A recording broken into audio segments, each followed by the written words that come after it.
Notre invité ce lundi s'appelle Cabral Libby, sorti troisième après Paul Biya et Boris Kamto lors de la dernière élection présidentielle tenue au Cameroun.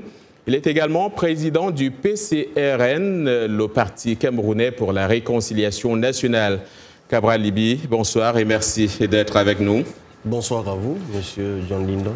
Alors déjà, un mot sur ces propos de Sissiko Ayuk-Tabé et sur 16 mètres de San Milima. Je n'ai pas de commentaire spécifique à faire là-dessus. En revanche, le président du PCRN que je suis, lors de la consultation préalable au Grand Dialogue National, avait proposé que dans le cadre de la détente politique qui, de notre point de vue, devait ponctuer ce Grand Dialogue National, que fussent libérés ou que le président ordonna des arrêts de poursuite à l'endroit et des détenus de la crise anglophone et des détenus de la crise post-électorale. Le professeur Kamto et ses camarades s'y inscrivent.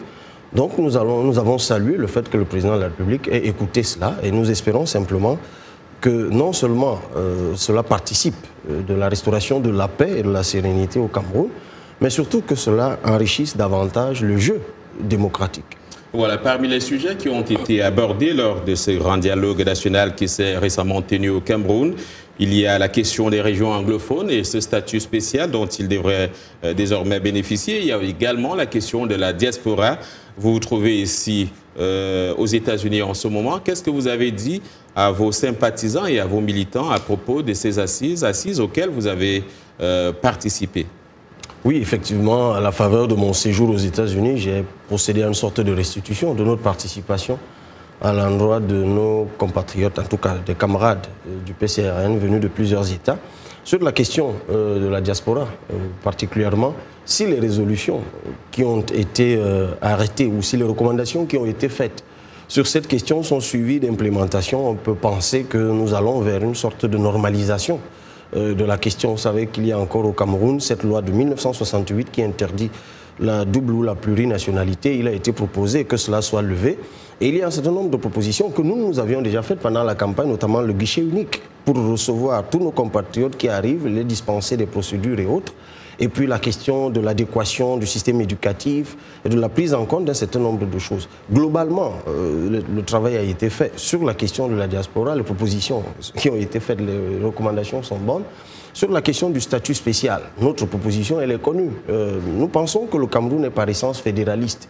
Pas au sens de l'État fédéral qui est un sujet de droit, mais au sens de la philosophie organisationnelle d'une société visant à concilier les différences. Et le Cameroun, qu'on appelle pas par hasard Afrique en miniature, est une société très variée. Et seule la philosophie fédéraliste peut participer de cela. Ça ne veut pas dire qu'on doit revenir au statut de 1961 de deux États, l'un parlant anglais, l'autre parlant français. Justement, pourquoi ce statut-là, cette option-là a été rejetée lors du grand dialogue? Peut-être que les esprits, pas peut-être, les esprits ne sont pas encore suffisamment préparés parce qu'il y a une sorte de paradoxe qui veut que globalement les acteurs nous disent que notre proposition est pertinente mais que ce n'est pas encore le moment de l'appliquer. Ben, nous continuons notre œuvre pédagogique.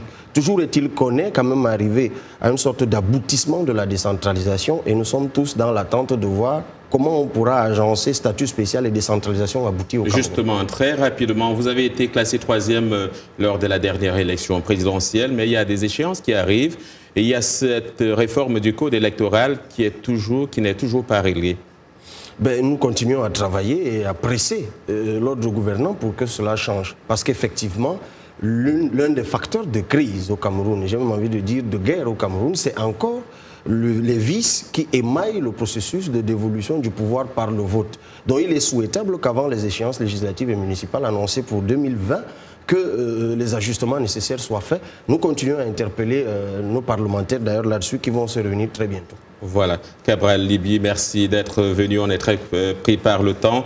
C'est toujours un plaisir de vous avoir parmi nous. Je rappelle que vous êtes le président du PCRN, le Parti camerounais pour la réconciliation nationale.